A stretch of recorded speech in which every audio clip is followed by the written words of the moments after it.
Bom dia a todos. Estamos iniciando aí mais uma semana nessa missão que foi dada a todos nós, né? Fico muito grata de poder participar. Fiquei muito feliz porque acho que fez todo mundo buscar um pouquinho mais, né, da palavra de Deus.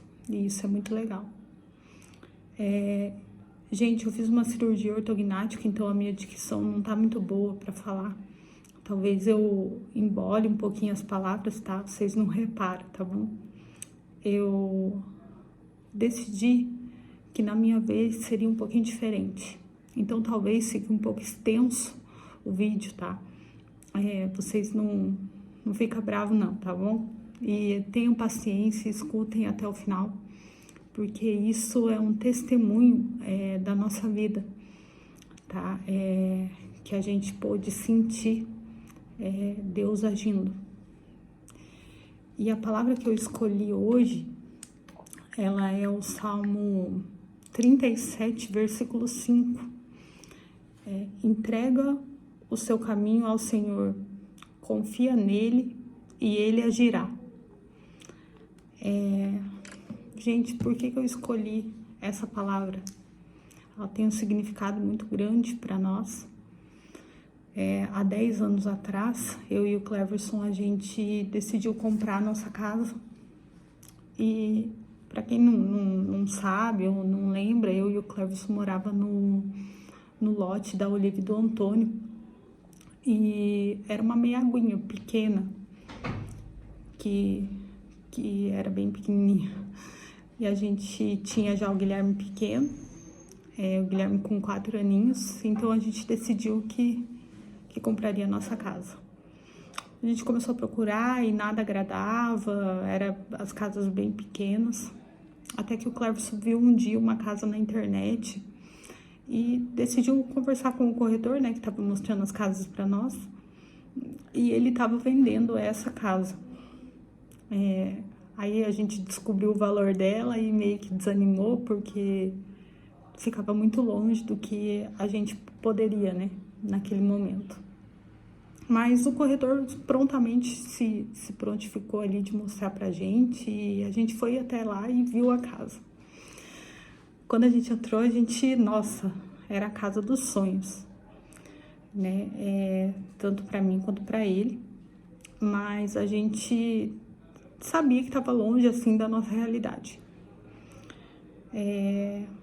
Esse mesmo construtor estava construindo umas casas ao lado, mas que era um lote só, então era uma casa na frente e 2 atrás. Era a mesma planta e tal, e a gente então decidiu ficar com uma dessas casas que ele estava construindo ainda, que não estava pronta. E a gente fez a proposta, se ele pegava um carro que a gente tinha, um Vectra, e se poderia pagar parcelada a entrada. O corretor conversou com o dono da casa e tal, né? E ele falou que não tinha interesse no nosso carro, mas como a casa ia demorar para ficar pronta, a gente tinha esse período para poder pagar, né, a entrada e vender o carro.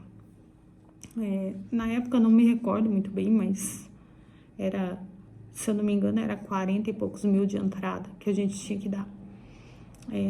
Esse Vectra valia 13 mil reais, né, que o Cleverson daí colocou à venda, e a gente parcelou o resto para poder pagar.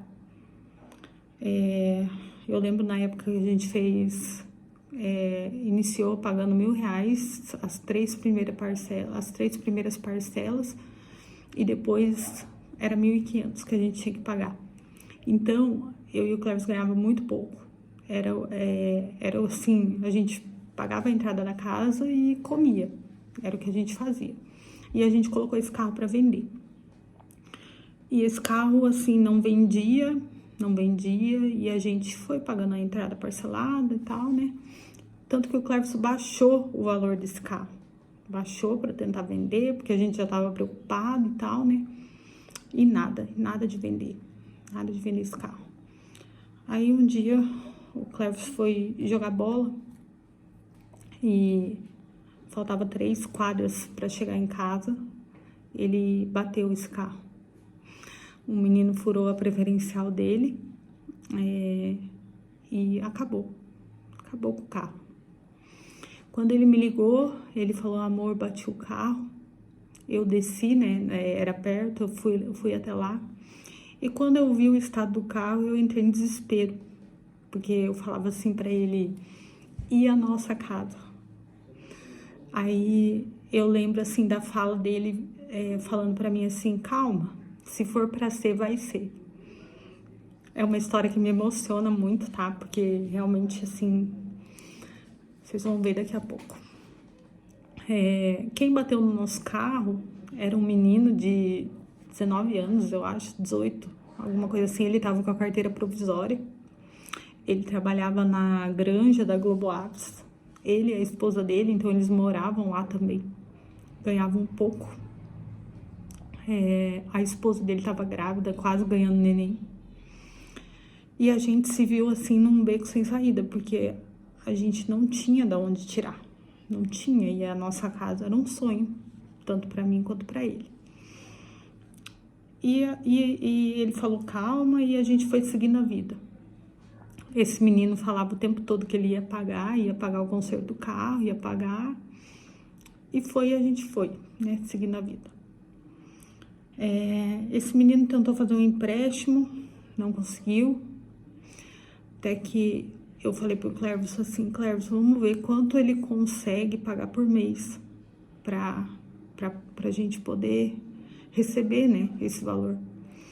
E aí eu lembro na época que ele começou a pagar R$500 por mês, esse menino. O conserto do carro era, não lembro certo quanto que dava, mas era 5 mil e pouco que dava. E eu e o Clervis, a gente não tinha de onde tirar para consertar o carro, porque a gente já estava pagando a entrada da casa. Esse menino pagando parcelado, não tinha também como a gente mandar arrumar, porque, né, quem vai aceitar 10 parcelas de R$500 num conserto de um carro? E eu lembro que o Clervis começou a tentar vender esse carro batido, né? Tentou vender batido e não tava fácil vender. E a gente tava num beco assim que não sabia o que fazer. E eu trabalhava numa loja no centro e no meu horário de almoço eu decidi ir até a Matriz. Acho que todos conhecem, né, a Matriz lá de Cascavel. E eu fui até a Matriz e eu lembro que eu me ajoelhei no chão e falei com Deus. Eu falei: Deus, se for da sua vontade de eu ter minha casa, vai dar certo. A gente vai conseguir. Daí eu voltei a trabalhar. Naquele mesmo dia, o Cleverson chegou para me buscar na loja.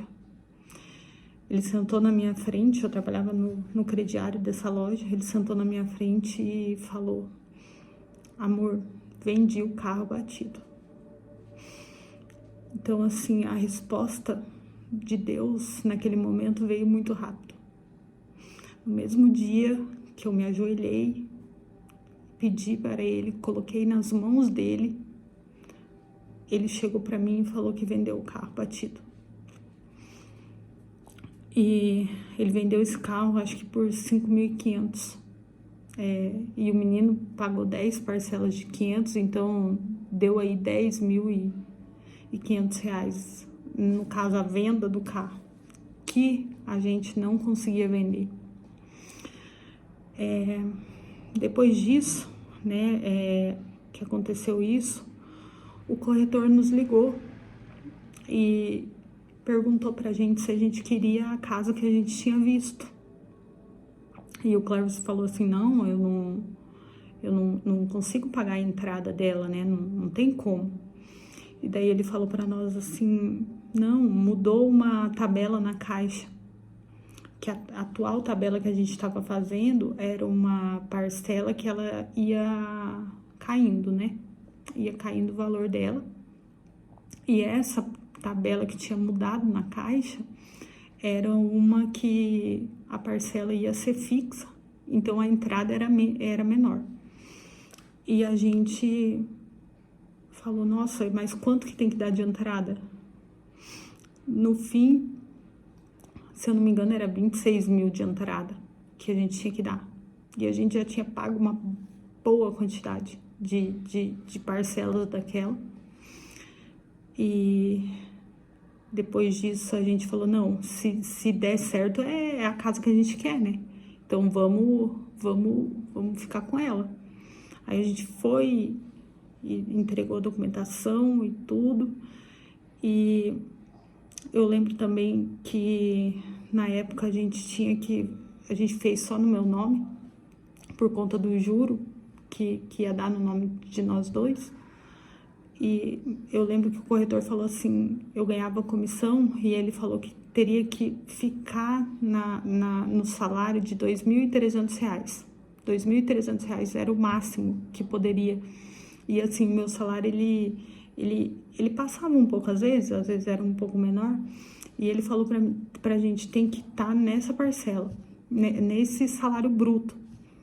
E naquele mês que a gente teve que entregar a documentação da Caixa, foi exatamente o valor de R$ 2.300 que deu o meu salário.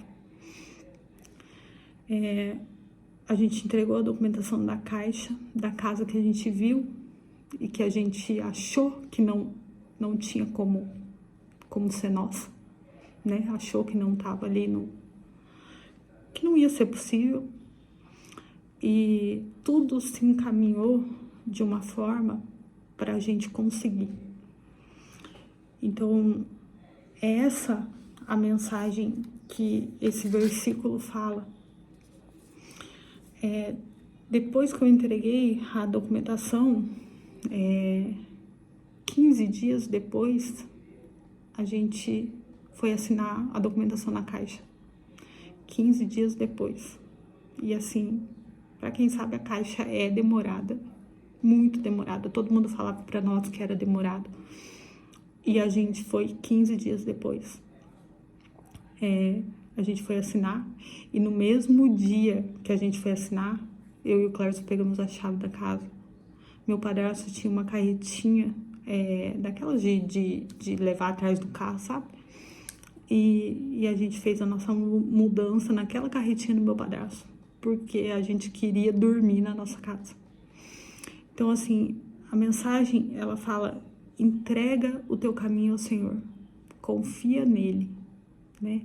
Então, assim, a partir do momento que eu entreguei nas mãos de Deus, as coisas fluíram, as coisas se encaminharam tudo para dar certo, né? Então, assim, às vezes a gente passa por situações, aflições, momentos de desespero que a gente não sabe o que fazer, né? Que a gente olha e fala assim, poxa Deus, por que isso está acontecendo comigo? Né? Será que eu mereço passar por isso? E a gente muitas vezes não olha o que Deus quer falar para nós sobre isso, né? O que Ele quer nos ensinar com isso. Então, assim, no momento que aconteceu, eu achei que já estava tudo acabado, que a gente não ia ter mais nossa casa, que nada ia dar certo. E o Cleberson olhou para mim e falou, calma, se for para ser, vai ser. E era isso que Deus queria, que a gente entregasse na mão dele, confiasse no agir dele, para que tudo desse certo. E é isso que a gente tem que fazer no nosso dia a dia. A gente acorda e muitas vezes vai e pega isso aqui, ó, né? Primeiro momento a gente vai e olha Instagram, olha internet, olha Facebook, e muitas vezes a gente esquece do mais importante, de agradecer a Deus pela nossa vida, pela nossa casa, pelo nosso alimento, pela nossa família, pelo nosso trabalho, né? São coisas simples que a gente muitas vezes esquece. Então, assim, que a gente possa colocar mais a nossa vida na mão de Deus e seguir o caminho dele, que ele tem preparado para nós, que com certeza é o melhor. Então, é essa mensagem que eu queria deixar para vocês hoje. Espero que todos tenham uma ótima semana, tá? Desculpe ficar longo. Beijo aí a todos.